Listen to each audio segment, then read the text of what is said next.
Hola, ¿cómo están? Bendiciones para todos.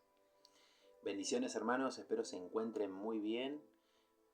Bueno, en este caso cada uno con sus familias, quizás deben estar trabajando, deben estar en sus labores, otros haciendo trámites. Estamos aquí junto con mi esposa Gisela. Queríamos compartir con ustedes una palabra, espero sea de mucha bendición para sus vidas, para sus familias. Y se encuentra en el libro de Judas.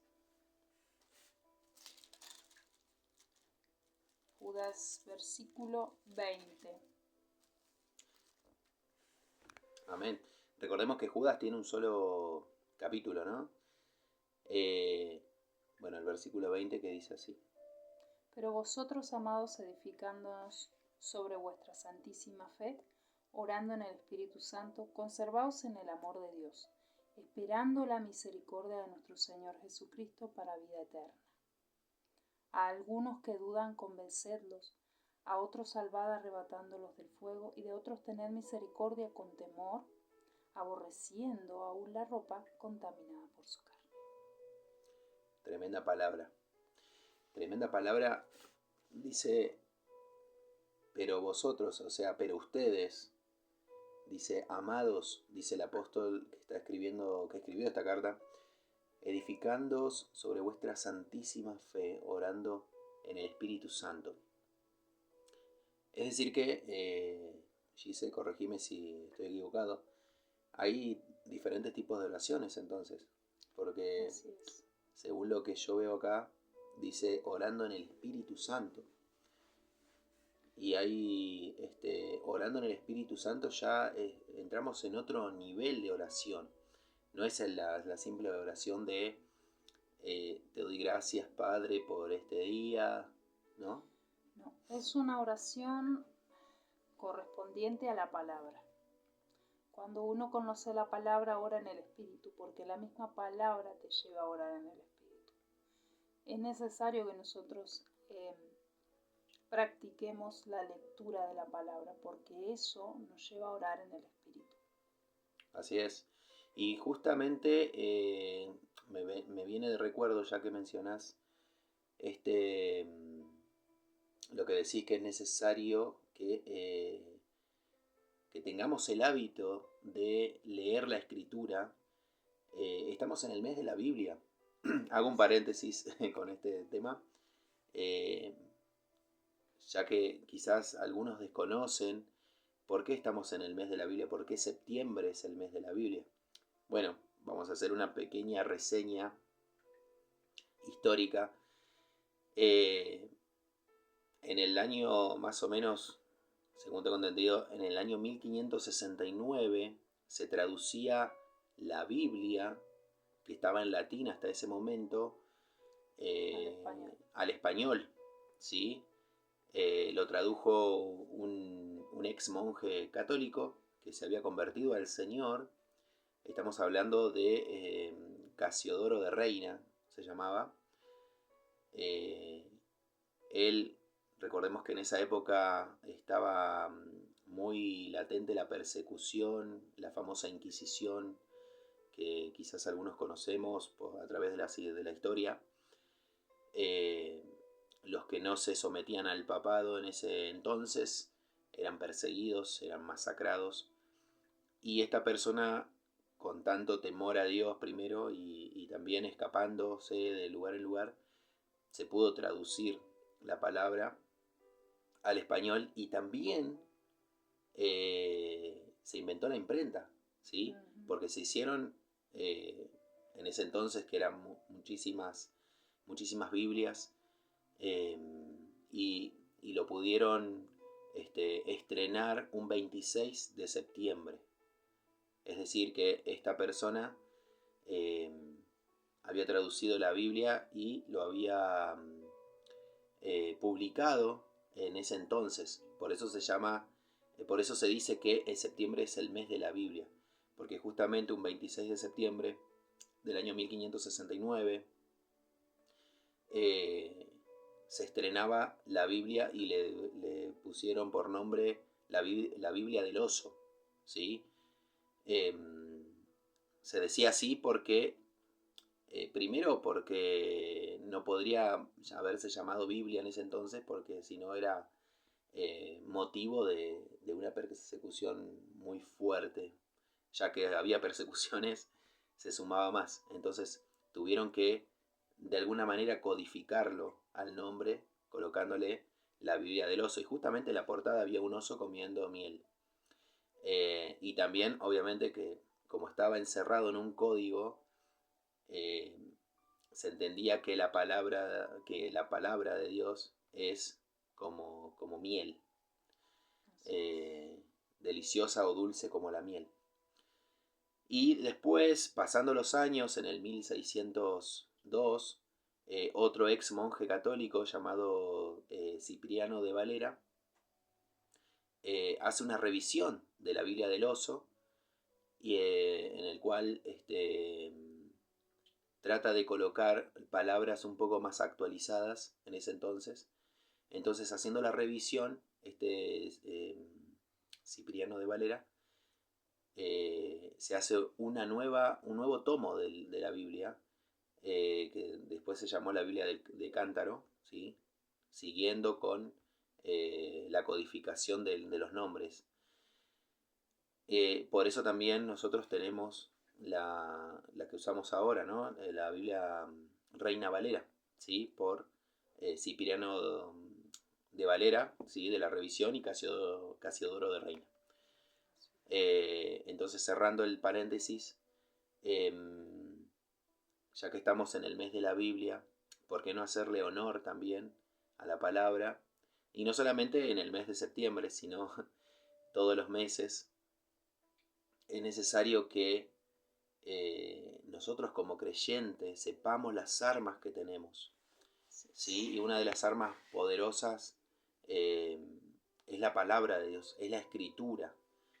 La escritura que leyéndola bajo la guía del Espíritu Santo, orando fervientemente, Dios hace que tengamos esa revelación de las Escrituras.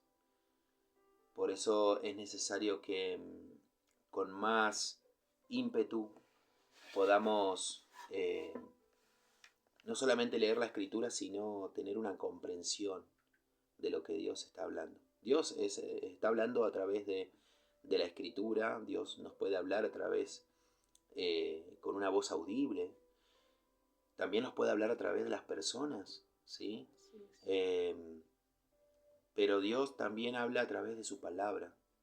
Entonces, si nosotros creemos a su palabra, vamos a entender que Dios nos está hablando por medio de ella. Sobre todo habla a través de su palabra, porque dice que es la profeta mayor. Por encima de las palabras de los hombres está la profeta mayor, por encima de cualquier cosa está la palabra de Dios, y uno no lo habla desde el punto del religioso legalista, sino desde el hecho de que Dios, el domingo nos relataba el pastor, Dios nos habla a través de su palabra, nosotros podemos escuchar su voz a través de la palabra.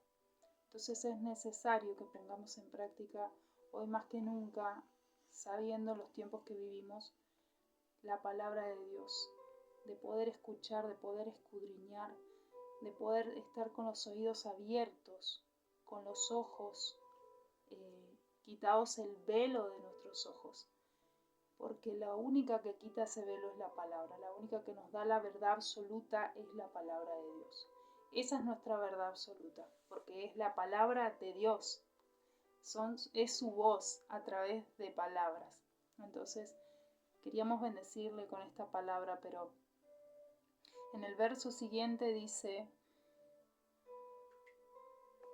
El 21, ¿no? El 21. Conservaos en el amor de Dios, esperando la misericordia de nuestro Señor Jesucristo para vida eterna.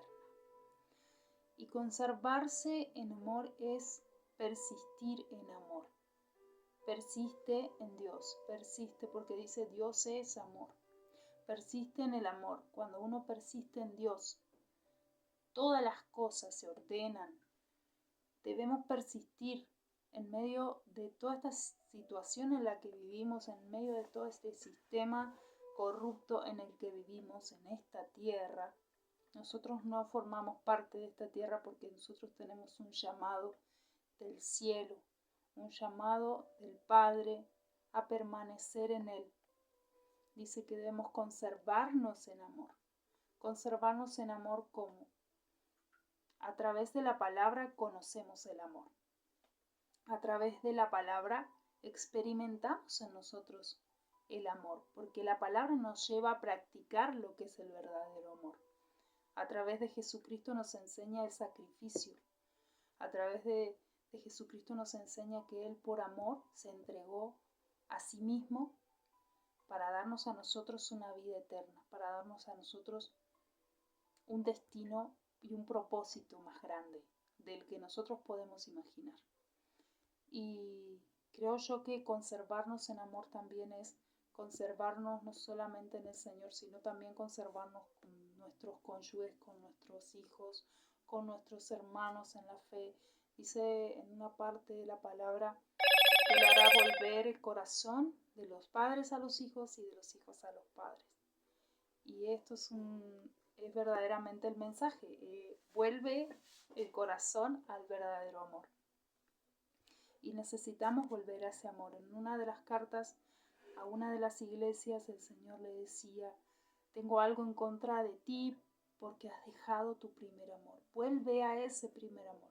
Y el Señor nos está llamando a volver a ese amor genuino, a ese amor que no se corrompe, a ese amor verdadero, genuino, verdadero, perfecto, que es el amor de Cristo. El amor de Cristo que debe conservarse en nosotros, ¿no es cierto? Así es. Y Gise, entiendo acá, por ejemplo, cuando dice conservaos, ¿sí? Obviamente que está hablando en la lengua de ese entonces, en la lengua española, que en España se sigue hablando. Consérvense en el amor de Dios, podríamos decir.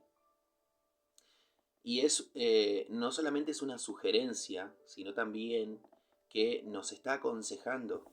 Es como un ejercicio, porque si no, no es que es algo automático que nosotros aceptamos a Cristo y de la noche a la mañana podría pasar, ¿no? Podría pasar que sí, pero en la mayoría de los casos tenemos que persistir en el amor de Dios. Progresivo. Y capaz que cuando uno está, cuando llamamos, este está en el primer amor, ¿viste? Una persona que está en el primer amor, que, bueno, ama a Dios, quiere ir a todos los cultos. Quiere estar en todas las actividades. En todas las actividades, y eso es maravilloso. Quiere salir a predicar, le habla a la familia, le habla al vecino. Es hermoso. Pero acá dice consérvense. Y a través del tiempo, ese es nuestro desafío. La constancia. Es exactamente ser constantes en eso, conservados, esta connotación que tiene. Y se me viene a la mente cuando el Señor le habla a sus discípulos, ¿viste en los evangelios cuando dice señales ante el fin? Sí. Dice que por haberse multiplicado la maldad, el amor de muchos se enfriará. Sí. Y lo podemos ver, quizás yo me tengo que hacer esta pregunta: si mi amor se ha enfriado, el amor mío hacia Dios se ha enfriado, quizás ya no veo a mis prójimos o a mis semejantes, digamos, como antes, que lo veía, digamos, con amor, con compasión. Ahora es como que, así, haz lo que quieras, ¿no?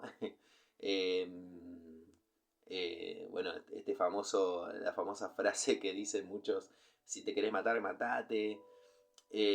No debería estar en nosotros, porque ahí nos damos cuenta que si está o no el amor de Dios, primero hacia Él, porque el primer mandamiento es amarás al Señor tu Dios con todo tu corazón, y el segundo, amarás a tu prójimo como a ti mismo.